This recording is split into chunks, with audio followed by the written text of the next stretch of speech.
She thought she knew every inch of his life, until she found a locked wall inside his office. Behind it, a room that wasn't meant to exist. What she uncovered shattered her and set her free. Sarah Mitchell stood in the doorway of her husband's office, keycard in hand, feeling like an intruder in her own home. The room smelled of leather and bergamot cologne, Daniel's scent, concentrated and deliberate. In 12 years of marriage, she'd entered this space, maybe a dozen times. It was his. The boundary had never been spoken, just understood. Tax documents, he'd said that morning, distracted, already halfway out the door. Blue folder. Second drawer on the right. I need them tonight. She'd nodded, watched him leave, and stood holding her coffee until it went cold. Now, late afternoon light slanted through the plantation shutters, casting bars of gold across the mahogany desk. Everything in the office was precisely arranged. Fountain pens aligned parallel to the desk edge. Monitor angled exactly perpendicular. A single framed photograph of their wedding, 12 years compressed into 4 by 6 inches. Sarah looked younger in that photo, lighter somehow. She opened the second drawer, manila folders, alphabetized. She found the blue one wedged behind the others and pulled. It caught on something. She tugged harder. An envelope slipped free and fell behind the filing cabinet. Sarah knelt, reaching into the narrow gap. Her fingers brushed something unexpected. Not the envelope, but the wall itself. She knocked. The sound came back hollow, empty. She pulled her hand back, frowning. She knocked again, louder, definitely hollow. But the exterior wall of the Victorian ran continuous along this side of the house. There shouldn't be emptiness here. There should be insulation, studs, substance. Sarah stood, stepping back to examine the room with new attention. The office was generous, maybe 15 feet wide, but the bedroom next door, which shared this wall, was at least 20. She'd never noticed the discrepancy. Why would she? You don't measure rooms you trust. She opened the desk drawer again, found the envelope, and left the office. Closed the door. Locked it with the keycard Daniel had given her years ago for emergencies. She wondered, walking down the hall, when she'd started thinking of his space as requiring emergency access. That evening, Daniel came home at 7:30. Later than he'd said, earlier than usual. Sarah had set the table. Pasta, salad, wine. He kissed her forehead in passing, the gesture automatic as flipping a light switch. "Did you find the folder?" he asked, sitting down, already reaching for his phone. "Yes." Sarah watched his face as she spoke. "I was in your office. First time in a while, actually. It's very organized." His fork paused, just for a second, barely perceptible, before continuing to his mouth. "You know me. Everything in its place. Do you ever feel like it's too small? The office, mean." He looked up then, his eyes finding hers with the precise attention he gave problems requiring solutions. "Too small how?" "I don't know. Just a feeling." She smiled, kept her voice light. "Maybe I'm just used to my studio, all that open space." Daniel's shoulders relaxed slightly. He returned to his pasta. "You're an artist. You need room to make a mess. I need containment." He said it like a joke. She laughed appropriately. He asked if she'd found everything okay. She said yes. He relaxed further. She didn't mention the wall, didn't mention the hollow sound that had followed her out of his office like an echo of something she couldn't name. That night Sarah lay awake beside her husband. His breathing was even, untroubled. She studied his profile in the darkness, the face she'd woken up beside for 12 years. She thought about the small distances that had accumulated between them, the late nights he blamed on the firm, the laptop he password protected for client confidentiality. The way he startled when she entered rooms, as if she'd interrupted something. She'd told herself she was paranoid, that her mother's suspicious nature had infected her, that happy marriages required trust, and trust meant not measuring the spaces between what you were told and what you observed. But the wall was real. The hollow sound was real. The math of the missing feet didn't require paranoia to solve. Sarah slipped out of bed at dawn, after Daniel left for his morning run. She returned to the office with a tape measure from the garage. She measured the interior wall, 15 feet, 3 inches. She went outside in her robe and slippers, wet grass soaking through to her skin, and measured the exterior, 23 feet, 2 inches, 8 feet unaccounted for, hidden behind a wall that shouldn't exist. Sarah stood in the morning cold, tape measure hanging loose in her hand, and thought about the renovations 3 years ago. Daniel had insisted on handling the contractor himself. "I'm the architect," he'd said. "Let me design our space." She'd been grateful. She'd trusted his vision. She'd been working 60-hour weeks at the museum and appreciated having one less thing to manage. She went back inside, into the office. She pressed her ear against the wall where it sounded most hollow, and there, so faint she might have imagined it, she heard something. Not silence. A hum, mechanical, steady, like something electronic running continuously behind walls that weren't supposed to exist. Sarah's hand stayed pressed against the surface, feeling the faint vibration beneath painted drywall. She thought about the photograph on Daniel's desk, her younger face, smiling at the camera, at the man beside her, at the future she thought they were building. She pulled her hand away. The vibration continued without her. Whatever was behind that wall had been humming all along. She'd just never been quiet enough to hear it. Sarah remembered the blueprints. Daniel had proposed with them. Not a ring, but rolled architectural drawings tied with blue ribbon. They'd been dating 8 months. She was 26, finishing her master's thesis on Renaissance restoration techniques. He was 28, a junior architect with careful hands and careful words. "I want to build something with you," he'd said, unrolling the papers across her tiny apartment floor. Floor plans for a Victorian house, elevations showing wraparound porches, details of crown molding and original hardwood. "We'll restore it together. Your eye for history, my structural knowledge. We'll make something beautiful." She'd said yes before he'd even asked the question. 14 years later, Sarah sat at their kitchen table with the shared laptop open, trying to remember when she'd stopped being consulted about the beautiful thing they were building. The password had been changed. She typed the old one, their anniversary, and got an error message. She tried her birthday, his birthday, the address of the Victorian. All rejected. She felt ridiculous, paranoid. She almost closed the laptop. But the mechanical hum from the office upstairs, she could hear it even now, faint through the ceiling, wouldn't let her stop. She found an old tablet in the junk drawer, one they'd shared before Daniel upgraded to his work devices. It still had their joint calendar synced. She scrolled through the past month. Blue blocks marked late meeting appeared 3, sometimes 4 nights a week, always 8 p.m. or later. Sarah opened Daniel's firm's website on her phone. The contact page listed office hours, Monday, Friday, 8 a.m., 6 p.m. She stared at the discrepancy, tried to construct explanations, client dinners, site visits. Maybe the calendar was wrong. Maybe she'd misunderstood. But the blue blocks stretched back months. A pattern, not an exception. Sarah's hands felt cold. She made herself keep searching. She found the firm's directory, clicked on Daniel's name. His bio listed his specialties: residential design, historic preservation, private commissions. His photo showed him smiling in front of a blueprint, every hair in place.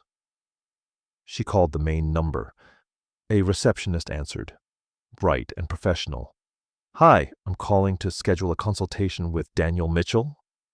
Sarah kept her voice light, unfamiliar. "I was referred by a friend." "Wonderful. Mr. Mitchell is excellent. Let me check his availability." Keys clicked. He typically leaves the main office by 5:30, but he does see private clients at the annex in the evenings. "Would that work for you?" Sarah's throat tightened.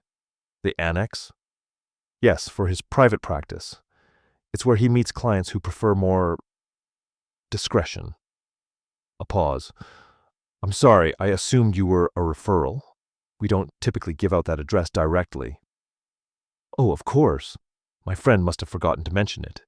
Could you remind me where it's located?" The receptionist's tone shifted cooler. "I'll have Mr. Mitchell contact you directly to arrange a meeting. May I have your name and number?" Sarah ended the call. She sat in the kitchen, the afternoon light fading around her, and felt something crack inside her chest. Not her heart. Something deeper. The foundation of what she'd built her understanding on. That evening, Daniel came home at 9:47 p.m. Sarah had been watching the clock. She'd made dinner hours ago, then put it away uneaten. She sat in the living room with a book she wasn't reading, waiting. His key turned in the lock. He came in carrying his leather messenger bag, his face showing the careful neutrality she'd stopped noticing years ago. He kissed her forehead in passing, the gesture automatic, perfunctory, like checking a box on a list. She smelled it then. Perfume. Faint but unmistakable. Floral, expensive. Not hers. She wore nothing with scent. Allergies, she'd told him years ago. He'd seemed relieved. "Long day?" she asked. "Difficult client." He set his bag by the stairs. Contract negotiations went late. Then traffic was a nightmare. She watched his hands as he spoke, architect's hands, precise and controlled. Hands that had shown her blueprints and promised to build something beautiful. Hands that had built a hidden room in their house without telling her. What kind of project? Sarah kept her voice casual. Residential renovation. Challenging space constraints. He moved toward the kitchen. "Have you eaten?" "Hours ago." She stood, following him. "Daniel, do you ever meet clients at an annex?" His back was to her, opening the refrigerator. His shoulders tensed, just slightly, just for a moment. "Sometimes. Why?" "Just curious. I didn't know the firm had one." "It's not the firm's. It's mine." He pulled out leftover pasta, his movements deliberate. "For private commissions. Clients who want more discretion." "Where is it?" "Downtown." He opened a drawer, retrieved a fork. "Why all the questions?" "I'm your wife. I'm interested in your work." He turned then, meeting her eyes with the precise attention he gave structural problems. "Are you?" The question hung between them. Sarah realized she'd stopped asking about his work years ago, stopped expecting real answers, stopped expecting to be included in the beautiful thing they were supposedly building together. "Yes," she said quietly. "I am." He studied her face a moment longer, then turned back to his food. "It's boring, Sarah. Contracts and code compliance. You'd hate it." That night she lay beside him, listening to his breathing even out into sleep. She waited an hour, then another. At 2 a.m. she slipped out of bed and went to the bathroom. She locked the door and stared at her reflection. 40 years old, 2 miscarriages, no children. 12 years of marriage condensed into this moment, not knowing whether to confront or investigate, whether ignorance was protection or prison. She touched her own face. When did she become someone who accepted surface answers? Who stopped measuring the space between what she was told and what she observed? Sarah turned off the light and stood in the darkness, listening. The house settled around her. And beneath everything, so faint she might have imagined it, she heard the mechanical hum from Daniel's office. Still running, still hiding something behind walls that shouldn't exist. She made a decision. Tomorrow, while he was at work, she would go back into that office. And this time, she wouldn't stop at measuring. This time, she would find out what he'd built in the 8 feet of space that didn't exist on any blueprint she'd ever been shown. Sarah found the locksmith on her phone at 3 a.m. Couldn't sleep, scrolling through emergency services. Rita's Locks and Keys, 24-hour service. 5-star reviews. Locked out of a storage space in my own home, Sarah told the voice on the other end. Can someone come today? Rita arrived at 9 after Daniel left for work. She was a woman in her 50s with calloused hands and reading glasses hanging from a beaded chain. She listened to Sarah's explanation. Locked storage, lost key, without visible judgment. Show me, Rita said. In the office, Sarah pointed to the wall. Rita set down her toolbox and ran her palm along the painted surface, the way Sarah had days ago. She knocked, listened, knocked again. This is new construction, Rita said. 3, maybe 4 years old. Built to code but designed to look original. She traced the seam with her finger, barely visible where paint met paint. Whoever did this knew what they were doing. Sarah's throat was tight. Can you open it?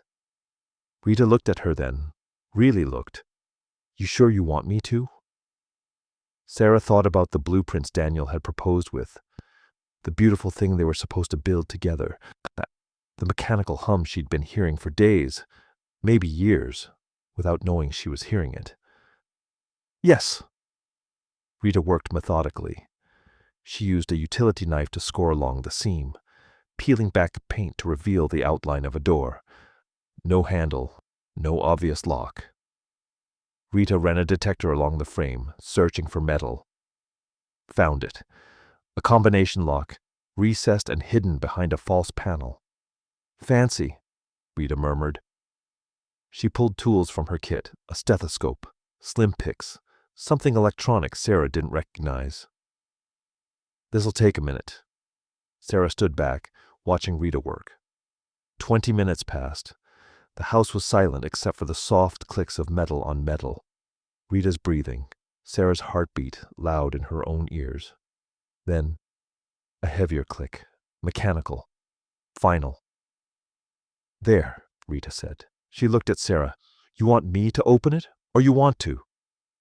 Sarah's hands were shaking. She stepped forward, pressed against the door. It swung inward on silent hinges. Motion-activated track lighting flickered on, flooding a space that shouldn't exist. 8 feet deep, 10 feet wide. A room carved out of architecture Sarah thought she knew. The air that rushed out was cool, climate-controlled. It smelled like electronics and dust and something else. Perfume, faint and layered, like multiple scents mixed over time. Sarah stepped inside. A desk, laptop closed, filing cabinets, 3 of them, and covering the far wall, photographs, dozens of them. Women's faces, printed and pinned in neat rows. Some were professional headshots, some candid. Women laughing, unaware they were being documented. Sarah recognized a few from Daniel's firm. Others were strangers. Below each photograph, handwritten dates in Daniel's precise architectural script. And notes. Brief, clinical. Initial contact, March 12th, 2022. Response, positive. Follow-up scheduled. Meeting 4, resistance increasing. Adjust approach. Project complete. August 30th, 2023. Sarah's legs stopped working. She sat down hard on the floor, her back against the desk. Rita hovered in the doorway, uncertain. You want me to call someone? Rita asked. Sarah shook her head. She couldn't speak. Rita stayed another moment, then quietly stepped back into the office. Sarah heard her packing up tools. The front door opened and closed. She was alone. Sarah pulled herself up using the desk edge. The laptop sat there, closed, waiting. She opened it. No password. The screen glowed to life, organized desktop folders labeled with names. Women's names. Jennifer, Melissa, Catherine, Amanda. She clicked on Jennifer. Inside, financial records, restaurant receipts, hotel bookings, emails, saved and cataloged. Photographs, the woman from the wall, but more of them. Candid shots taken from distance, through windows and parking lots. Years of documentation. Sarah opened another folder, then another. Not affairs. Something else. Something systematic. Each woman tracked like a project through phases. Approach, engagement, maintenance, completion. She found the filing cabinets unlocked. Inside, printed correspondence, contracts, legal documents, a ledger, tracking hours like billable time. Notes in Daniel's handwriting, analyzing responses, adjusting strategies. Subject responds better to validation than direct instruction. Increased frequency of casual contact. Subject. The word made Sarah's stomach turn. She opened the last drawer, found a folder labeled simply ACE. Her hands went numb. She lifted it out, opened it. Inside, photographs of herself. Some she remembered, early in their relationship, before they were engaged. Others she'd never seen, taken without her knowledge. Her at the museum where she used to work. Her at the coffee shop she'd stopped going to years ago because Daniel said the traffic getting there stressed her out. And notes, pages of them, dated from their first meeting 14 years ago. Initial assessment. Insecure about career trajectory, seeking validation. Father absent, mother critical. Strong need for approval from authority figures. 3 months. Responds well to architectural metaphors. Building, foundation, structure. Frame relationship as collaborative project to increase investment. 6 months. Career dissatisfaction can be leveraged. Suggest leaving museum position. Frame as stress reduction. Position self as supportive. 1 year. Eager to please. Conflict averse. Malleable. Sarah read the word 3 times. Malleable. Like clay. Like material. Like something to be shaped. She kept reading. Couldn't stop. The notes documented everything. Her miscarriages. Emotional vulnerability increased. Dependency heightened. Her abandoned art career, reduction in external validation sources, successful. Her gradual isolation from friends, boundary establishment complete. Every choice she thought she'd made, every decision she'd believed was hers, documented, planned, executed. At the bottom of the folder, a document titled Case Study. Long-term relationship architecture. 12 pages analyzing their marriage as a design project. Her as the subject. Him as the architect. The house as the structure. Control as the blueprint. Sarah sat on the floor of the hidden room. This space her husband had built specifically to hide the truth about who he was and what he'd been doing, and felt something inside her crack. Not her heart. Something deeper. The foundation she'd built her entire adult life on. The walls around her were painted pale blue, neutral, calm, like a doctor's office. The photographs stared down at her, all those women's faces. She wondered how many of them knew they'd been subjects. How many had felt this same sick realization, that their choices hadn't been choices at all. The laptop screen had gone dark. Sarah reached up, touched the trackpad. It glowed again. She clicked on another folder. More names. More women. More documentation of manipulation. So precise it looked like love. She didn't scream.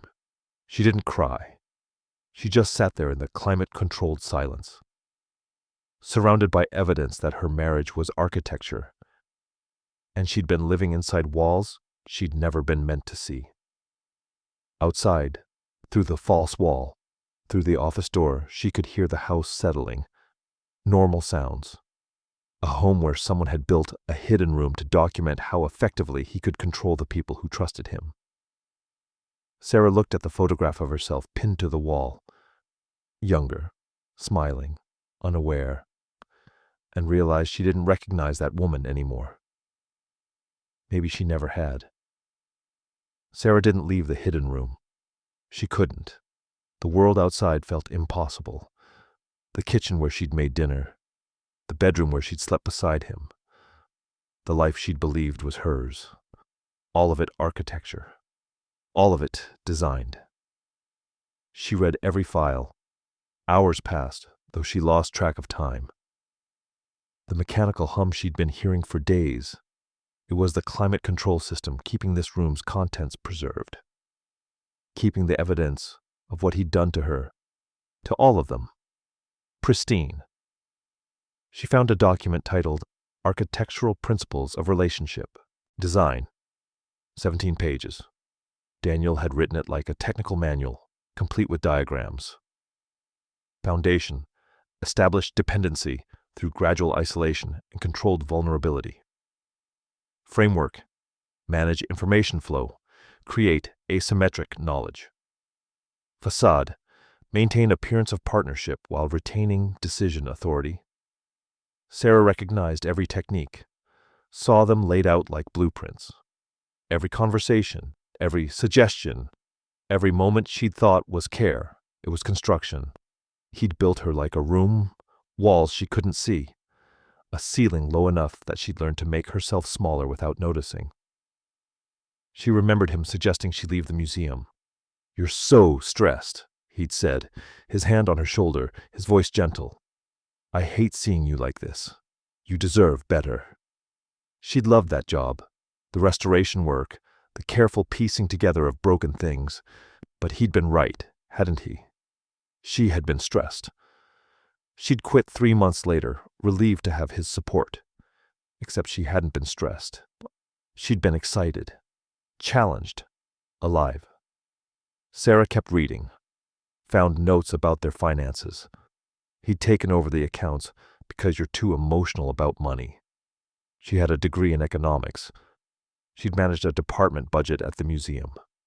But he'd said it so kindly, framed it as protection, and she'd believed the problem was hers. The friends who'd stopped calling, she'd thought she'd drifted from them naturally. But there were notes. Reduce external validation sources. Suggest schedule conflicts. Position myself as primary social outlet. He'd even chosen her therapist. "I found someone really good, very reasonable."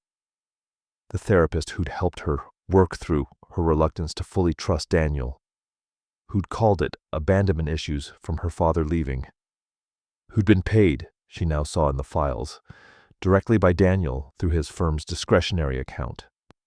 Sarah's hands were shaking. She kept reading. Found emails between Daniel and someone named Marcus. Years of correspondence. They discussed the women like experiments, data points. Marcus wrote, "How's the wife project going?" Daniel's response, "S is stable, low flight risk. The miscarriages actually helped. Increased dependency, reduced external focus. Considering long-term viability for case study documentation." The laptop slipped from Sarah's hands. It hit the floor, but didn't break. She stared at the screen, at those words.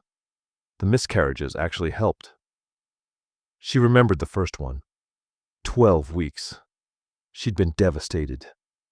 Daniel had held her while she cried, stroked her hair, told her they'd try again. She'd thought his steadiness was strength, thought his calm was what she needed. He'd been taking notes. Sarah stood too fast. The room tilted.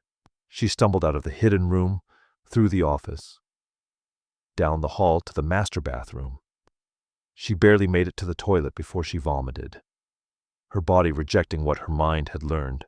Afterward, she washed her face with cold water and looked up at the mirror. Really looked. The woman staring back was a stranger. When had Sarah stopped recognizing herself? Her hair was shoulder length, the exact length Daniel had suggested 3 years ago. "It frames your face better," he'd said. She'd kept it that way ever since. Her clothes were muted colors, grays, beiges, soft blues. "You look elegant in neutrals," he told her. Her bright colors had gradually disappeared from the closet. Even her posture. She stood with her shoulders curved slightly inward, making herself smaller, taking up less space. When had that started?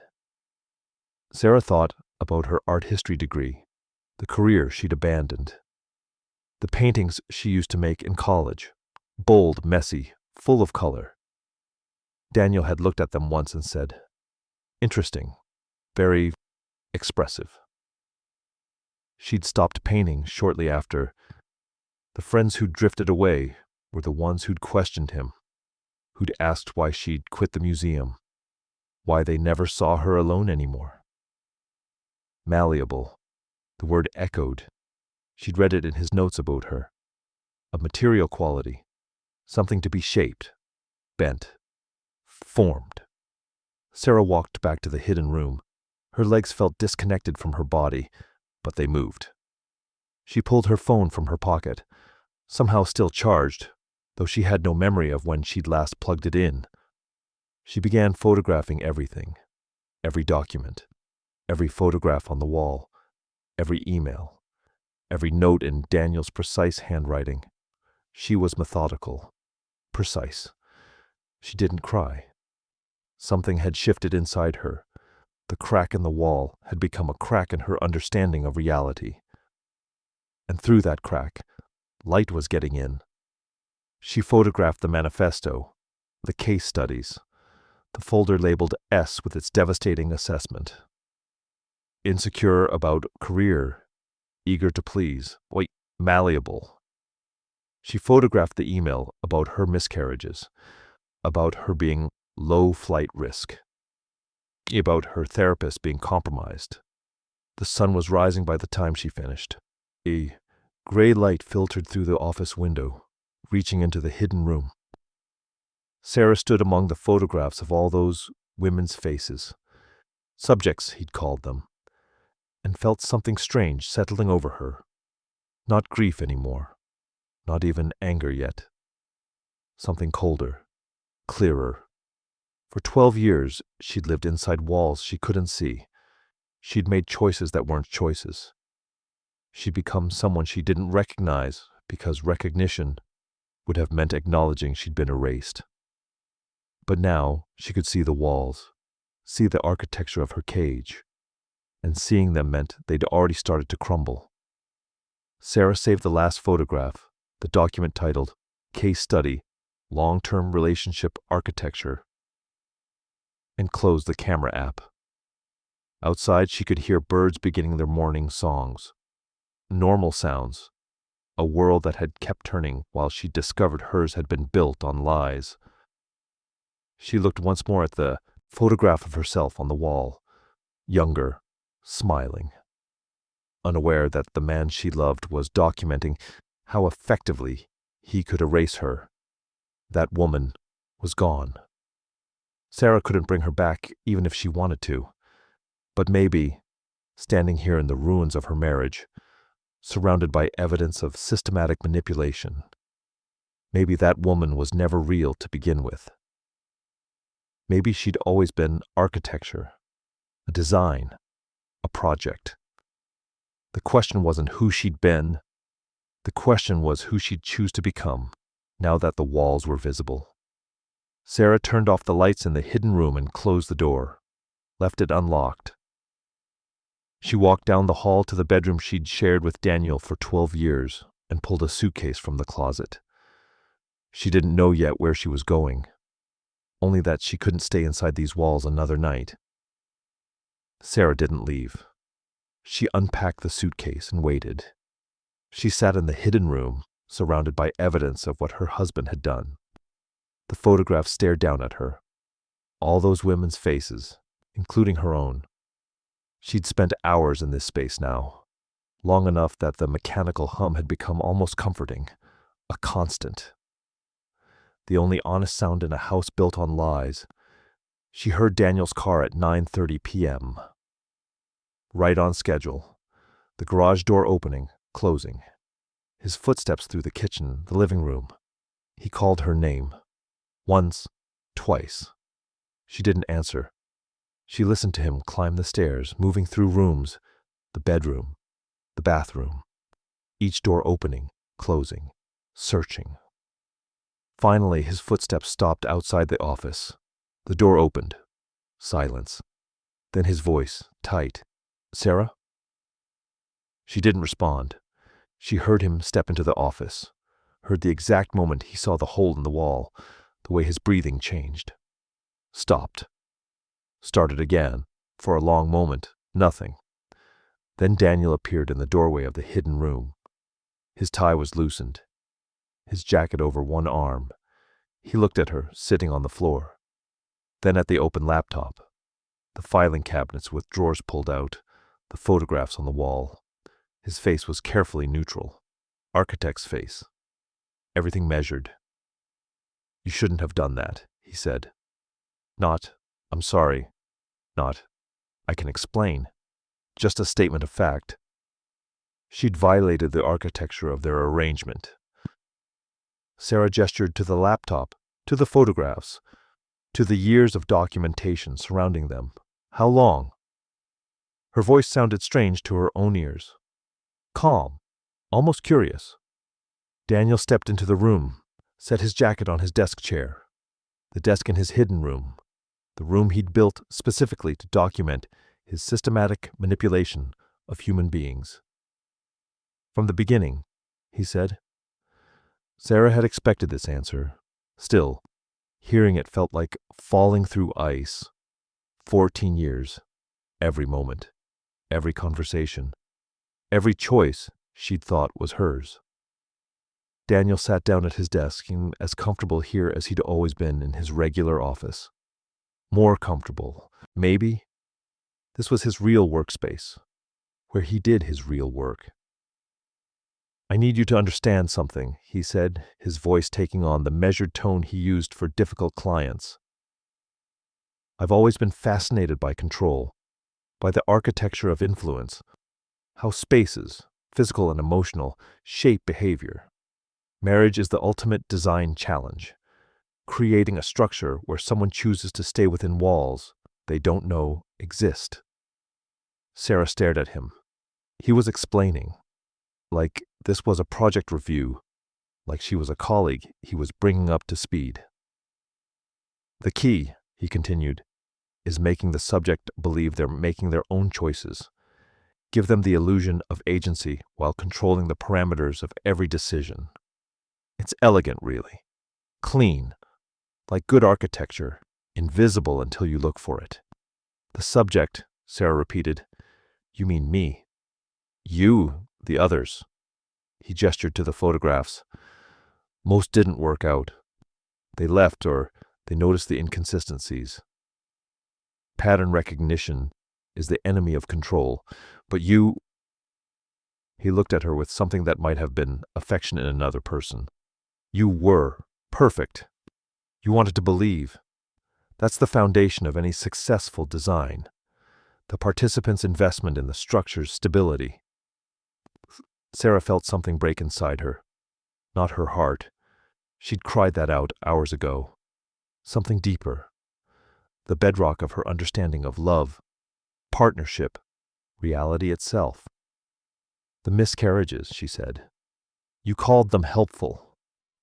"I know that sounds harsh." Daniel leaned back in his chair. "But objectively, they did increase your emotional dependency, reduced your external focus, made the structure more stable." He paused. "You were happy, Sarah. I made you happy. That counts for something." She looked at this man, this stranger she'd shared a bed with for 12 years, and realized he genuinely believed this. He wasn't lying or performing. This was his truth. He'd studied manipulation the way other people studied music or medicine, applied it systematically, documented it professionally, and he thought the results justified the methodology. You don't understand what you did, Sarah said quietly. I understand perfectly. I created an optimal environment for partnership. I eliminated variables that might destabilize the relationship. You erased me? Daniel frowned. Yeah, I optimized you. The word hung between them. Optimized. Like she was software. Like personhood was a design flaw that needed correcting. Sarah stood. Her legs were steadier than they'd been in hours. She looked at Daniel, really looked at him, and felt something she hadn't felt in years. Clarity. Not love. Not even hatred. Just absolute, crystalline clarity about who he was and what he'd done.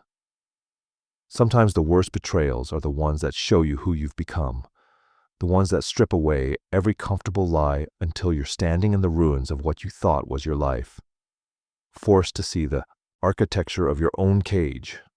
If this story has made you question the walls in your own life, the ones you built and the ones built around you, share it with someone who needs permission to start breaking through. I'm leaving, Sarah said. Daniel's expression shifted, the first genuine surprise she'd seen. Where would you go? I don't know yet. Sarah. His voice took on a patient tone, the one he used when explaining why her ideas wouldn't work. Be realistic. You need this house. You need the financial stability. You need you, she finished. I need you. That's what you're going to say. Yes. He stood moving toward her with his hands open, architect's hands, precise and controlled. We can work through this. You're upset, which is understandable, but we can redesign this. Rebuild. I can adjust the parameters. Sarah saw it then, his genuine confusion. He'd designed her so carefully, so completely, that he couldn't conceive she'd choose demolition over renovation. In his mind, she was still a project, still fixable. That's the problem, Daniel. She stepped back from his reaching hands. You made me need you. You built that need into me, piece by piece, year by year. Every suggestion, every caring intervention, every time you took over something I could do myself, you were building dependency, architecture, like you said. I was building partnership. You were building a cage. Sarah's voice didn't rise, didn't need to. But I can see the walls now, and I'm going to spend however long it takes unmaking what you made.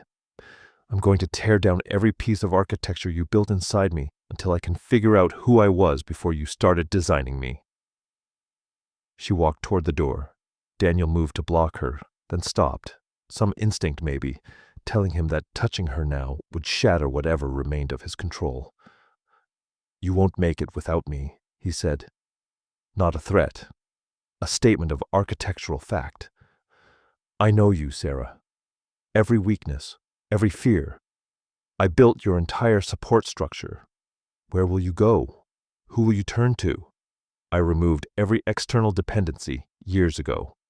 Sarah paused in the doorway, looked back at the hidden room, this space he'd built to document his systematic erasure of her personhood, at the photographs of all those women, at Daniel standing among his filing cabinets, his documentation, his proof of how successfully he'd manipulated people who'd trusted him.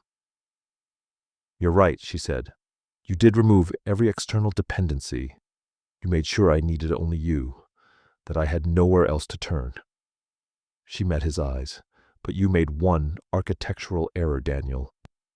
You taught me I can live in a space I can't see the walls of, that I can survive in structures built without my knowledge or consent. She smiled. Not warmth, just recognition. If I can survive your design, I can survive its demolition. She walked out of the hidden room, down the hall, down the stairs, out the front door into the night air. Behind her, she heard Daniel call her name. Once. Then silence. Sarah stood on the front lawn of the Victorian house they were supposed to have restored together. The house she'd thought was theirs, but had really always been his. Another structure designed to contain her. She pulled out her phone, opened her contacts, found her sister Claire's number. Claire, who she stopped calling years ago because Daniel always said family gatherings stressed her out. She hit dial. Sarah? Claire's voice was surprised, worried.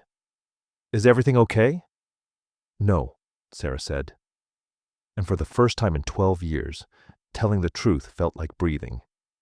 Claire opened her door at midnight, wearing flannel pajamas and reading glasses, her phone already in her hand from Sarah's call.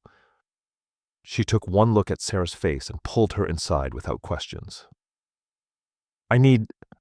Sarah started, then stopped. She didn't know what she needed, didn't have words for what had happened. Claire guided her to the kitchen table, poured water into a glass, sat down across from her. Tell me. Sarah tried, her mouth open, but no sound came out. So she pulled out her phone instead, opened the photos she'd taken, handed it across the table. Claire scrolled in silence. The photographs of women on the wall, Daniel's manifesto, the notes about Sarah herself, malleable, low flight risk, the miscarriages actually helped. Claire set the phone down carefully, like it might break. How long have you known? Since this morning, yesterday morning. Time felt strange. I found a hidden room, in his office, behind a wall. Jesus Christ. Claire stood, paced to the window, came back. When she spoke again, her voice had shifted. Not sister now, but attorney. We need to get you a restraining order, tonight. It's midnight. Emergency filing. This is documented surveillance, psychological manipulation, financial control. Claire was already pulling out her laptop. Sarah, this is abuse. Do you understand that? What he did is abuse. Sarah stared at the water glass. The word felt too big and too small at once. Abuse. She thought of the women she'd seen in support groups on TV, with bruises, with broken bones. She had no bruises. Daniel had never raised his hand to her. He never hit me, Sarah said. Abuse isn't just physical. Claire's voice was gentle but firm. He isolated you from friends and family, controlled your career decisions, managed your finances without your consent, documented your behavior without your knowledge. That's coercive control. That's abuse. They spent the next 4 hours documenting everything. Claire asked questions in her attorney voice, taking notes. Did he ever physically prevent you from leaving? Control your access to bank accounts? Monitor your communications? Sarah answered yes to things she'd never thought to question. The joint account only he had the password to. The way he'd helped by taking over all their finances. The suggestion that she didn't need her own credit card because they had the shared one. The phone plan under his name. The way he'd slowly, carefully removed every external support until he was the only structure holding her up. By the time the sun rose, Sarah hadn't slept. Claire had made 17 calls, to judges, to a forensic accountant who owed her a favor, to a therapist who specialized in coercive control, to a locksmith. The house, Claire said, looking up from her notepad. Whose name is it in? Mine. My grandmother left it to me before Daniel and I got married. The memory felt distant, like someone else's life. Her grandmother, who'd loved the Victorian house, who'd insisted Sarah keep it in her name alone. She didn't trust him, Sarah said suddenly. She told me that once. I thought she was being paranoid. Claire's expression softened. She was protecting you. Daniel called 17 times that morning. Sarah watched the phone light up, again and again, his name appearing on the screen like an accusation. She didn't answer. Claire drafted a cease and desist letter, while Sarah sat at the kitchen table, drinking coffee she couldn't taste, and by noon, they'd filed for an emergency restraining order. The judge reviewed Sarah's documentation, the photographs, the manifesto, the emails discussing her miscarriages as architectural opportunities, and granted it immediately. Your husband, the judge had said, looking at Sarah over her glasses, is a danger to you. Not physically, perhaps. But what he did was methodical, psychological torture. You did the right thing coming forward. They returned to the Victorian with a police escort. Daniel was at work. Claire had called his office to confirm. The officer waited by the door while Sarah and Claire moved through the house, boxing up Daniel's belongings. Claire insisted they document everything. Photograph each room before they touched it. Create a record. Sarah moved through the space like a ghost, seeing it with new eyes, the furniture he'd chosen, the colors he'd selected, the layout he'd designed. Even the house itself had been his architecture. When they reached the office, Sarah stopped at the doorway. The hidden room gaped open, the false wall she'd cut through with Rita's help standing as evidence of what he'd concealed. We should leave this intact, Claire said. Evidence for the divorce proceedings. Sarah looked at the hidden room, this space Daniel had built specifically to document his erasure of her. The photographs still on the walls, the laptop still on the desk, the filing cabinets full of his systematic manipulations. She walked to Daniel's toolbox in the corner of the office, opened it, pulled out a hammer. Sarah! Sarah swung. The hammer hit the false wall between the office and the hidden room. Drywall crumbled, sending up clouds of white dust. She swung again. The impact jarred her arms, felt good, real. She swung again and again, demolishing the partition that had separated truth from lie. Claire stepped back, watching. Didn't try to stop her. Sarah worked methodically, tearing down the false wall section by section. The drywall came apart easily. Daniel had built it well, but not to withstand demolition from the inside. Dust filled the air, coating her clothes, her hair, her skin. She could taste it, proof that the walls were coming down. When she finished, she stood breathing hard in the rubble, where there had been 2 rooms, one visible, one hidden. Now there was just one large space. Sunlight streamed through the office window, flooding into the area that had been concealed. The photographs on the wall looked smaller now, less powerful. Just paper pinned to dry wall. It's just a room now, Sarah said, her voice hoarse from dust and exertion. Just a fucking room.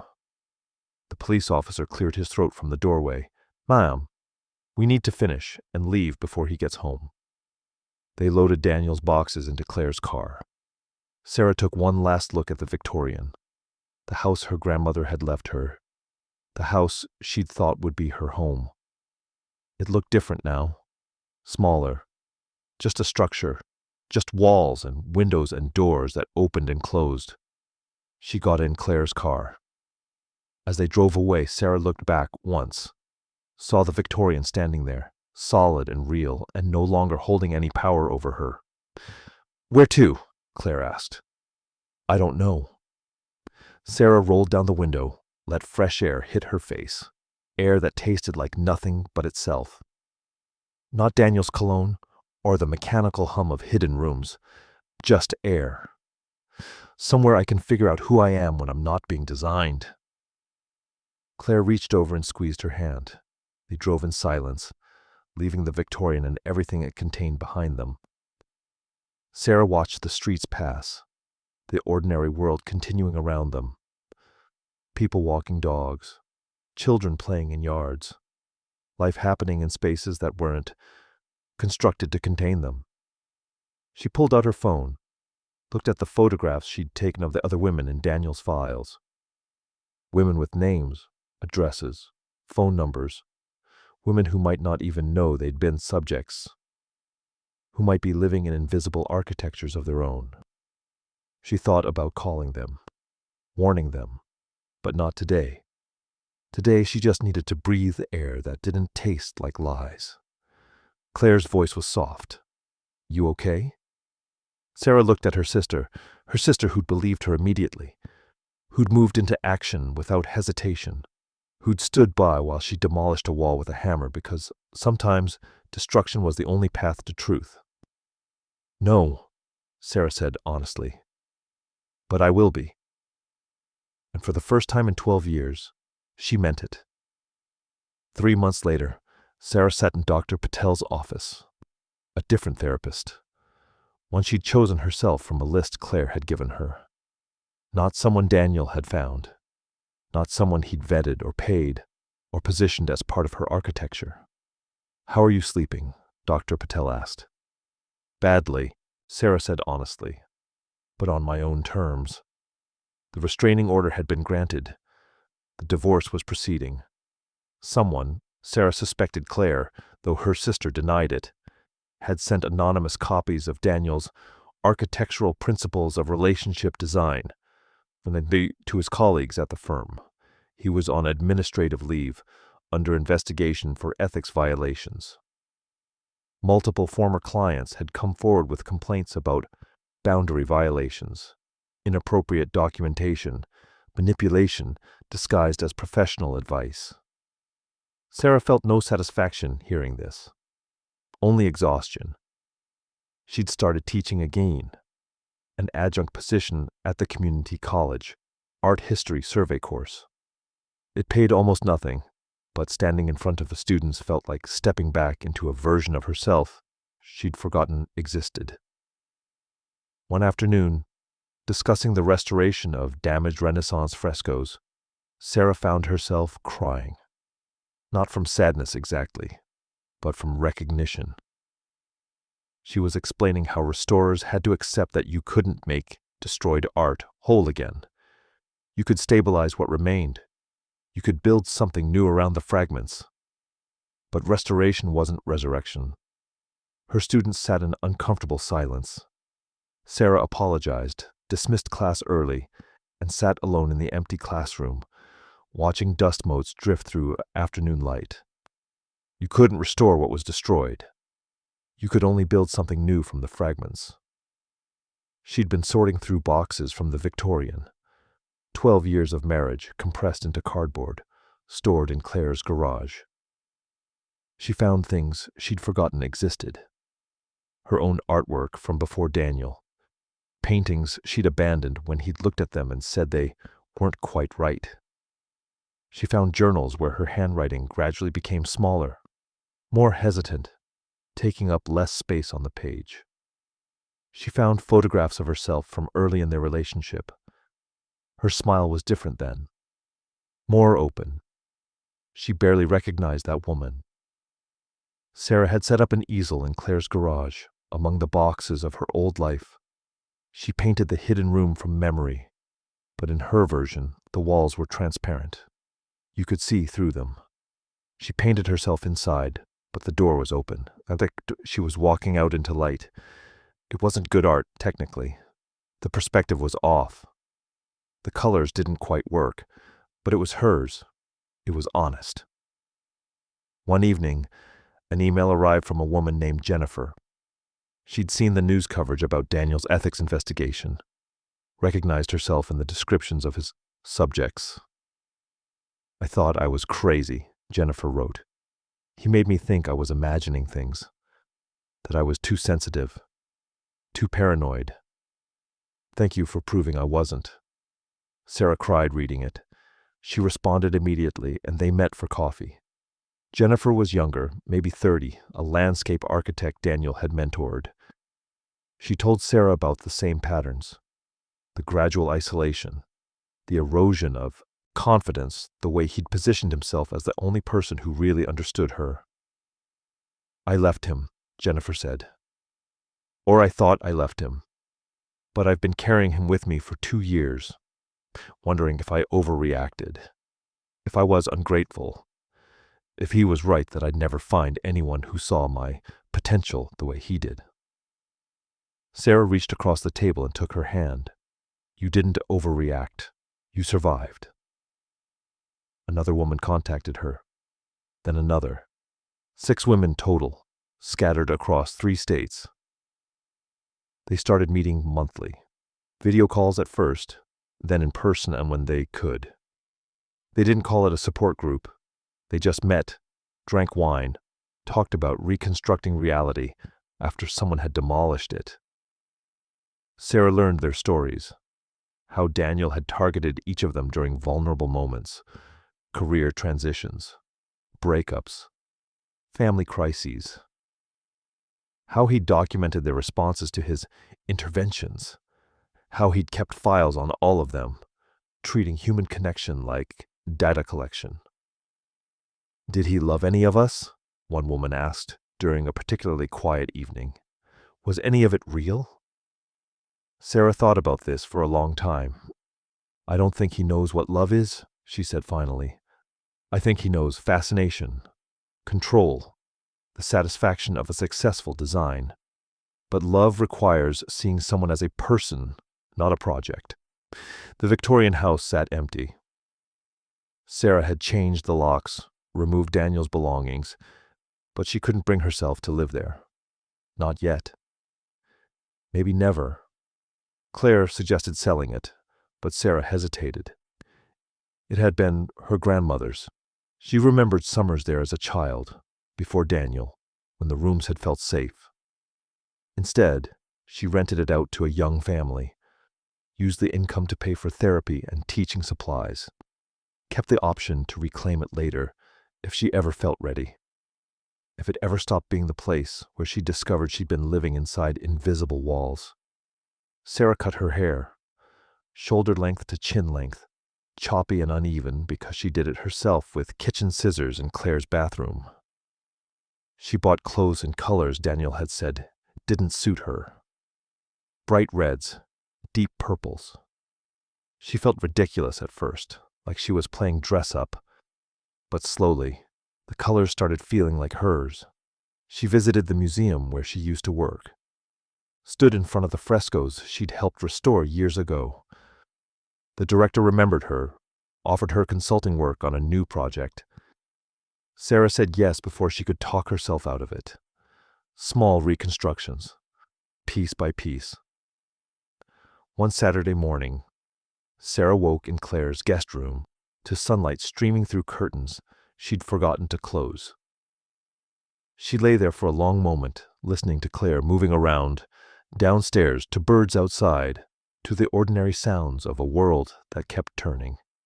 She got up, made coffee, stood at the window looking out at Claire's garden, overgrown, beautiful in its wildness. A cardinal landed on the fence, its red bright against green leaves. Sarah opened the window. Cool air moved across her face. She could smell rain coming, that particular scent of wet earth and changing weather. She thought about Daniel, about the hidden room, about the woman she'd been when she didn't know she was living inside architecture designed to contain her. She thought about the woman she was becoming, uncertain, afraid sometimes, but real, finally real. The cardinal flew away. Sarah watched it disappear into the trees. She didn't need to understand everything that had happened. Didn't need to know who she'd be a year from now, 5 years from now. The not knowing used to terrify her. Daniel had known, had planned, had designed every outcome. But standing at the open window, breathing air that tasted like rain and possibility, Sarah realized the not knowing was freedom too. She didn't need walls anymore, didn't need someone to define the shape of her life. The silence was enough. The morning light was enough. The cardinal's flight was enough. She was enough. 1 year after discovery, Sarah stood in the Victorian house, her grandmother's house, her house, and looked at what she'd built. The office that had contained the hidden room was gone, completely renovated. She'd hired contractors to tear out everything, the desk, the filing cabinets, the false wall, all of it. Then she'd designed something new, a studio with 3 walls of windows, flooding the space with light. Where the false wall had stood, there was nothing but open space, air, visibility. She taught private art history lessons here now. Students came twice a week, sitting in the room, that once held secrets, learning about Renaissance restoration and Byzantine mosaics and the ways broken things could be made beautiful again. The room that had documented erasure now held creation. Sarah's divorce had been finalized 2 months ago. Daniel had disappeared quietly, moved to another state, another firm. He'd tried to sue her for defamation. The case was dismissed when she produced the documented evidence. She'd heard through Claire that he'd started dating again. Some younger woman from his new office. Sarah felt nothing about it. Not anger, not satisfaction, not even curiosity. He'd become irrelevant to her story, a chapter closed and shelved. That evening, the support group gathered in Sarah's dining room. 8 women now, the original 6 plus 2 others who'd come forward after the news coverage. They were celebrating Jennifer's engagement to someone new, someone who Jennifer described as almost boring in how straightforward he is. He says what he means, Jennifer explained, laughing. It's revolutionary. The conversation flowed, light, genuine, full of the easy rhythm of people who'd chosen each other rather than been chosen. Someone asked Sarah if she was dating. No, Sarah said. Not yet. Maybe not ever. You don't want to? One of the newer women asked, surprised.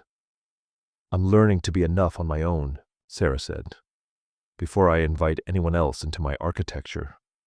They understood. That was the gift of this group. They understood in ways no one else could. They'd all lived inside walls they couldn't see. They all knew what it meant to reconstruct reality after someone had demolished it. After everyone left, Sarah sat alone in her studio as evening light faded to blue. She thought about the hidden room, about the woman she'd been when she lived inside walls she couldn't see. About Daniel's notes. Malleable.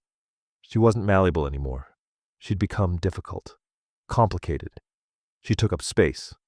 She said no to things, to people, to invitations that felt like obligations. She said it easily now. No. The word felt like power. Sarah walked through the house, turning on lights. She'd repainted every room, colors she'd chosen without consulting anyone. Bright yellows and deep blues Daniel would have hated. She'd hung her own artwork on the walls, even the technically imperfect pieces, the canvases that were too bold, too rough, too honest. The house looked nothing like it had. It looked like her. In the kitchen she paused at the window, saw her reflection in the glass. 41 years old, hair shorter than Daniel had ever allowed, wearing a red shirt that made her feel alive. She barely recognized this woman, not because she was a stranger, but because she was real. Sarah returned to the studio and stood in the space where the hidden room had been. The windows reflected the fading light, turning the glass to mirrors.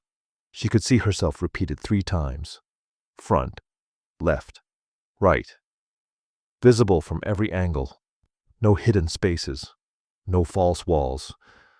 She spoke aloud to her reflection, to the ghost of who she'd been. You're free now. We're free. Outside, through the new windows, she could see everything. The street, the neighbors' houses, the trees moving in evening wind, the world continuing its ordinary beautiful motion. No walls between her and it. No secrets. Just light and space, and the future she was building with her own hands. Sarah turned off the studio lights and locked the front door. She got in her car, title in her name only, and drove to Claire's house for dinner. The Victorian receded in her rearview mirror, solid and real, and no longer holding any power over her. She'd chosen to keep it, chosen to transform it, chosen to reclaim her grandmother's gift from the architecture Daniel had tried to impose on it. The house was hers now, not because she'd inherited it, but because she'd rebuilt it into something true. At a stoplight, Sarah rolled down the window. Late spring air moved across her face, warm, alive, carrying the scent of blooming things. She thought about the mechanical hum she'd heard that first day in Daniel's office, the sound that had led her to the hidden room, to the truth that had broken her and rebuilt her. She couldn't hear it anymore. The house was silent now, just wood and glass and the sounds houses make when they're lived in, honestly. The light turned green. Sarah drove forward, into the evening, into her life. The Victorian disappeared behind her. She didn't look back, not because she'd forgotten, but because she didn't need to remember to stay free. She already was. Some prisons have no bars, only blueprints drawn by hands you trusted. She learned that love without truth is architecture designed to contain you, that intimacy without honesty becomes a room with invisible walls. The hardest discovery wasn't what he'd hidden, but what he'd erased. Parts of herself surrendered so gradually she forgot they were hers. Freedom didn't arrive as triumph, but as rubble and reconstruction, as windows where walls had stood, as light flooding spaces meant to stay dark. Seeing the cage doesn't open it. Choice does. Healing isn't returning to who you were, but becoming someone new from the fragments. She built her own architecture, visible, chosen, hers. No hidden rooms, no silence mistaken for peace. Just truth, air, and the steady knowledge that she was finally completely free.